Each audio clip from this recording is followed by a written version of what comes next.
Don't be shy, 'cause life won't bring you down too far.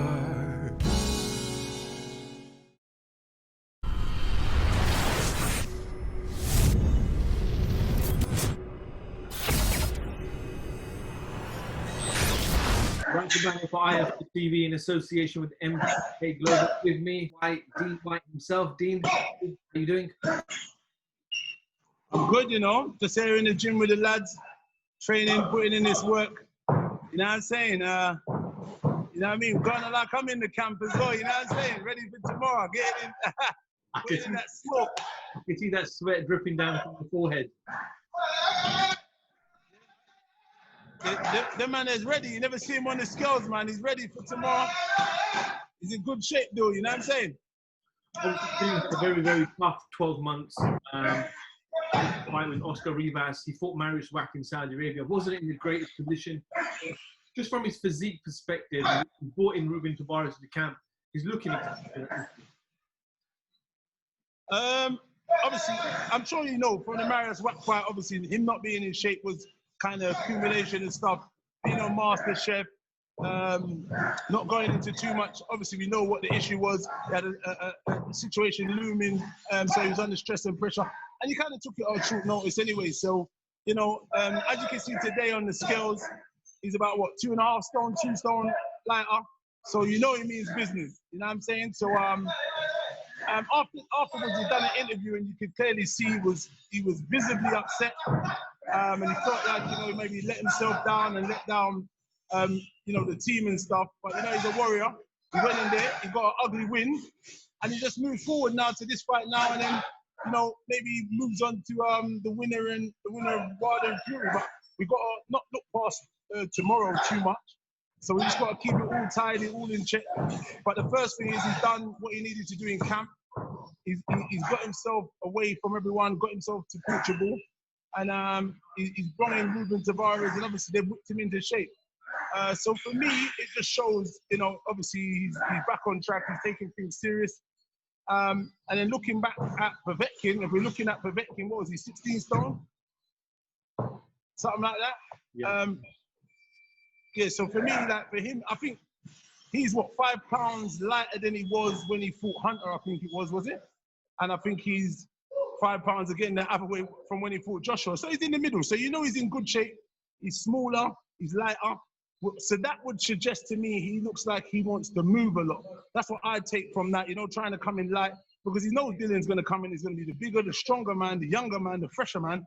So why would you come in lighter? Because how are you going to tussle and hold and sit in the pocket and have a trade up with the bigger, stronger, younger man who's vibrant, you know, that's got, you know, it's the battle of the left hooks, but you're battling with a man who's got a better left hook than you, which is more powerful, more explosive than yourself. So I wouldn't understand why you'd come in that much lighter. So that would indicate to me that he wants to move and box. And he's got that pedigree because he's a former Olympian, you know what I mean? Gold medalist. So he knows how to box.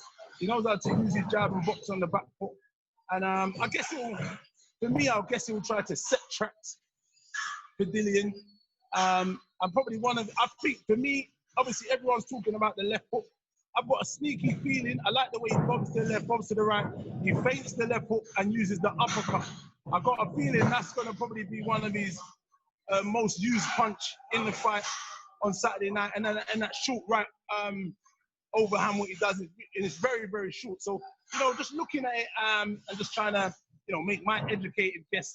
This is what I've kind of surmised from what I've seen and watching the interviews, watching the media workout yesterday, and now coming to the conclusion of the weight he is.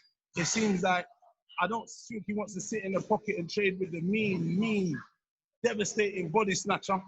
And I think that's like, I think I saw Tony Bellew say, I think that's going to be one of the biggest shocks. And I've said it in quite a lot of interviews as well over the last few months. I said the body punching is what's going to surprise him, because he's never been in there with someone who can punch as good to the body and punches with bad intentions to try and punch through your intestines, through your spleen and out the other side. And come tomorrow, when he starts feeling them on his hips, on his ribs, it will be very tantalizing. And I think he'll say, hey, buddy, you've done enough for my kebab. It's tenderized too much. I'm out of here. We know there's a lot of pressure. Well, the WBC firstly have announced officially again that to Eddie Hearn, and Eddie Hearn put a post out yesterday, or was it today morning, that the winner of Wilder Fury has to fight Dillian Whyte. Is there even more pressure now on Dillian because he's been waiting for this for over 1,000 days? He didn't have to take the Povetkin fight. He's proven us time and time again, taking those big, strong fights, the Rivas, the Parkers, the Chisoras. Is there a lot more pressure on him considering he's so close to that mandatory shot? You know what? I think there's always going to be pressure on Dillian. He makes a lot of pressure for himself. He likes to be, you know, the can man. He wants to fight all the top guys in the division. Sorry about that. He wants to fight all the top boys in the division and stuff. And you know what more pressure than this? Because like he said yesterday, you're literally at the final hurdle, as it would be called, before you're mandated to become number one. The winner faces the winner. It's like a quarter, you know, like a semi-final. You and the winner fights the winner of that kind of Grand Prix. And it is sometimes, you know, that stumbling block that sometimes people get caught out on the last little hurdle and they fall. So he has to take this quite seriously. Saying that obviously the WBC's obviously mandated what they've said, but there's been a few things before, but now he's the number one. They put the diamond belt on the line. And, you know, it's just down to him to go and do what he needs to do.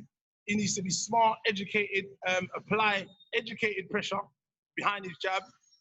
You know, Povetkin's actually got a very good jab. Like I said, he's a former Olympian, so he knows what he's doing and he loves to set traps.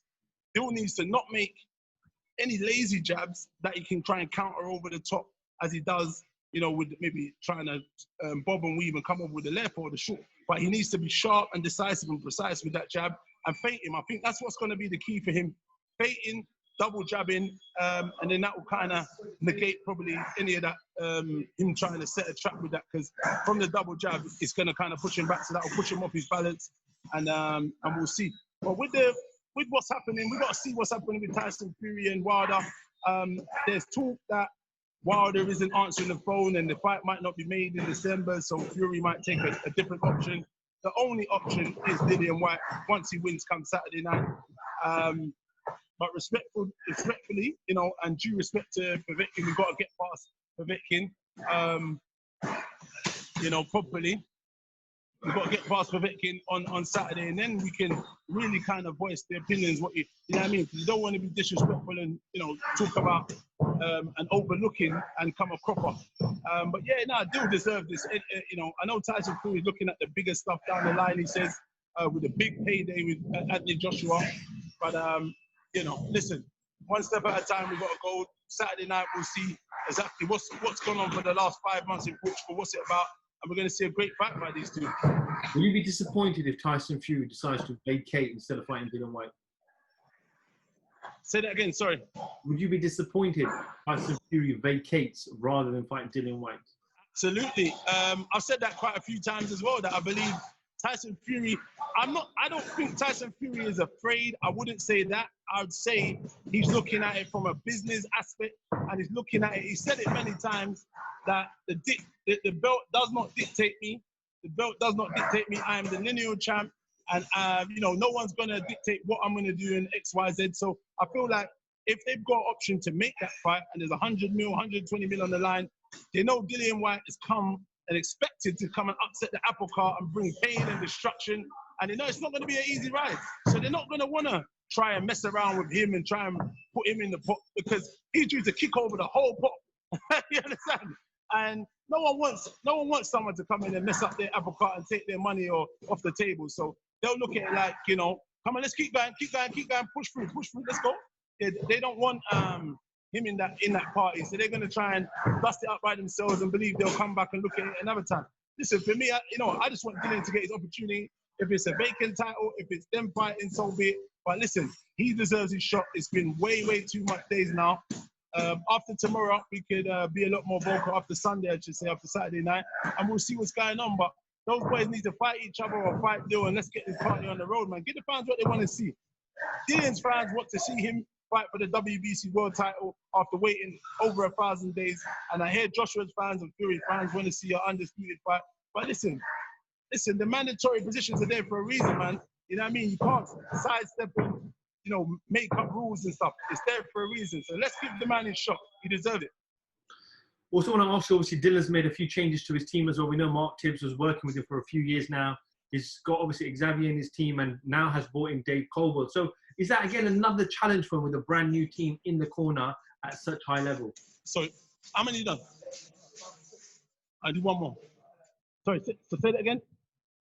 New team. Dylan's brought in a new team now. He was working with Mark Tibbs for a few years. So is there another challenge now with this new team with Xavier and obviously Dave Colwell in his corner? Mark Tibbs, he done it.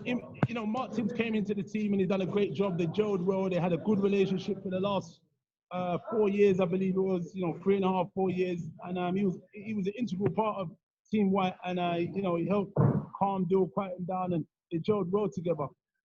Xavier's come on, and Xavier and Mark working together, and now Xavier's at the helm. Xavier's like you said, he's been around the sport for a long time. But he's well groomed, he's well schooled, and him and Dill gelled, and Dill liked what he saw. So it's what it is. In terms of the Saturday night, obviously they brought in Caldwell for to be the cuts man, to be another pair of eyes in the corner. He's got vast experience on fight night, on the big stage in many occasions. So I think it's a very, very smart move, shrewd. That shows that Dillian and his team aren't taking Povetkin lightly and are smart to seize the opportunity when it's there. You know what I mean? So I think it's going to be great. We've got Sab there, and then we've got Caldwell there, and it's going to be great. Both of those guys are going to see different things, and and they're going to be giving Dill great information in that corner, so he can come out victorious. Did you see Anthony Joshua's comments? He said to Sky Sports, I read today that Dillian Whyte can't KO Povetkin like me. Oh, Anthony Joshua said Dillian can't KO him like him. Obviously, everyone's got a different perspective on stuff. That's all right for him to say he's a unified champ. You know what I mean? I give credit to him. He's done a great job in the sport of boxing. I believe Dillian's going to do a different kind of stoppage. Anthony Joshua had a hard time, I'd say, in the first 3-4 rounds against Povetkin. I heard Abate all saying that he had a flu, a cold of some sort, so he wasn't on his A game. But yet again, he got an ugly win and he moved forward. You know what I mean? He got a great stoppage. Let's see what Dillian brings. I feel like it could be more devastating if the body shots hit the precise part where it needs to, or if that left hook hits Povetkin's chin. We're going to see what it's really made of. If you know what I mean? The Russian standard vodka, what has helped him, take that bloody left, mate. But listen, kudos to the boys, man. Listen, Dill's got his way. Joshua's done it his way. Tomorrow night's Dill's way. Obviously, Joshua found a way to win and managed to win and got the stoppage. Now, Dill has got his work cut out. Tomorrow night is his night and his time, and I'm sure he'll deliver. He's got a great jab. It's long. It's precise. He just needs to stick the eye in that jab, and then just pick Povetkin apart. But what I'd say is, I feel like he needs to old man him. I think he needs to start a high pace and try to drown Povetkin, because I know Povetkin's got a lot of experience and stuff, but at the same time I feel like he likes to fight in spurts. He likes to fight at a pace what suits him, and he tries to bring the pace down and fight in patches throughout the 3 minutes. But I feel like Dill needs to just pressure him. Sorry, do one more though, please. Yeah, let's bring it on. Let's bring it home. Yeah, there's no tiredness. There's just mental toughness. Let's keep going, bro. You're doing good. So what it is, I feel Dill just needs to, take it to him, bring it to the stage, educated, smarter pressure, going to the body, going to the head, and I think just kind of not steamrolling him, but bringing that high tempo. So he's got to fight at a high tempo. And again, Povetkin is very known for starting slow. So we have an opportunity to maybe catch him cold. So let's see what happens, man. I'm not in the corner. They're doing their stuff. I was over in Portugal. I saw what they was doing. And, you know what I mean? They done a great job, the boys. I could see he was in shape. The sparring partners pushed him. Savage, the Babbage, he's an animal. And hopefully he's going to show the old Winter, or whatever his name is, some respect. Come tomorrow night also. Kind of disrespecting man like Babbage. Yeah, Babbage is too funny. He says, what? You come outside, slow. S-A-O, slow. Or I don't even know. Savage is too funny, But Savage is going to bring the pain tomorrow night, So I hope old boy Winter is looking and he's ready and he's going to come and do it. Dean, appreciate you jumping on. I know you're middle of working. Thank you as always, man. Listen, you lot big up yourself, and I'm sure we're going to catch up soon, yeah? Definitely, Dean. All the best. Thank you very much. All right. Take care, guys. Bless. Thank you very much.